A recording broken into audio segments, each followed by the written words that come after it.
Grimora. The apartment building sat between a laundromat and a closed grocery store, the kind of place people moved into when they needed quiet more than comfort. The unit was cheap, clean, and available immediately. That should have been the warning. Eli Barnes moved in on a Thursday. By Sunday, the rent receipt arrived under his door. It listed his apartment number, the correct month, and the full amount paid. Eli hadn't paid anything yet. He assumed it was an error. Management offices made mistakes all the time. He placed the receipt on the counter and forgot about it until the following week when another one appeared. Same amount, same unit, same signature at the bottom. Not his. Eli emailed the property manager. She replied within an hour, saying the account showed no outstanding balance and that rent had been paid early for the next 3 months. When Eli insisted it wasn't him, she sent a screenshot of the payment log. The payments were real. They were made in cash, delivered in person, always at night. Eli began locking his door earlier than usual. That was when the noises started. Not the usual apartment sounds, no footsteps overhead, no pipes. The noises came from inside his unit. Soft movements, a chair shifting slightly when he wasn't near it, the sound of someone exhaling from the other side of a wall. One night, while brushing his teeth, Eli heard his bedroom door open. He didn't turn around. He listened as footsteps crossed the carpet and stopped behind him. The mirror reflected only his own face. The footsteps did not leave. When he turned, the room was empty. The door stood open. The next morning, another receipt waited under the door. This one included a note written on the back. "You don't need to worry about it. I've lived here longer than you." Eli stopped sleeping in the bedroom. He stayed on the couch with the lights on and the television muted. At 2:37 a.m. every night, the apartment changed.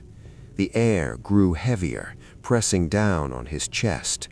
The refrigerator hum dropped in pitch. The walls seemed closer together. Eli felt watched not from one direction, but from the space itself.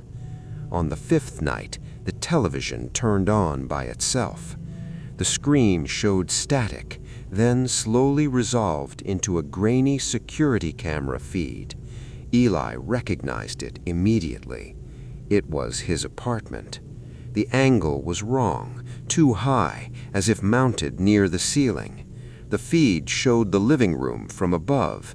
It showed Eli sitting on the couch. Behind him, something else stood. It was shaped like a person, but moved incorrectly, its posture bent slightly forward, as if learning how to stand. Its head tilted too far, studying the way Eli breathed. The screen went black. Eli ran. He spent the night in his car and returned the next morning with a friend. In daylight, the apartment looked normal. No smell, no marks, no damage.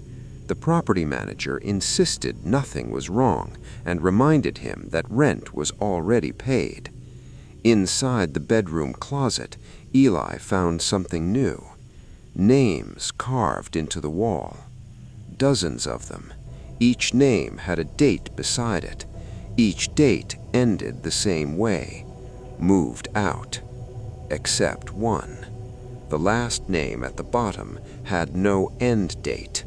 It was crossed out and replaced with Eli's name. That night, the apartment didn't wait until 2:37 a.m.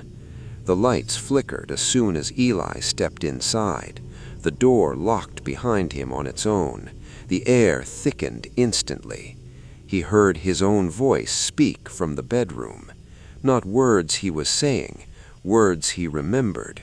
conversations he'd had on the phone, things he'd said alone. The voice practiced them, repeating lines until the tone matched perfectly. Eli backed toward the door. The voice followed him, now coming from the walls, the ceiling, the floor. The apartment wasn't haunted by something external. It was occupied. The thing paying the rent stepped into the living room. It wore his face, unfinished. The eyes blinked too late. The mouth moved a fraction of a second after the words came out. "You stay. I handle everything else," it said calmly. Eli felt pressure inside his head, memories slipping out of sequence.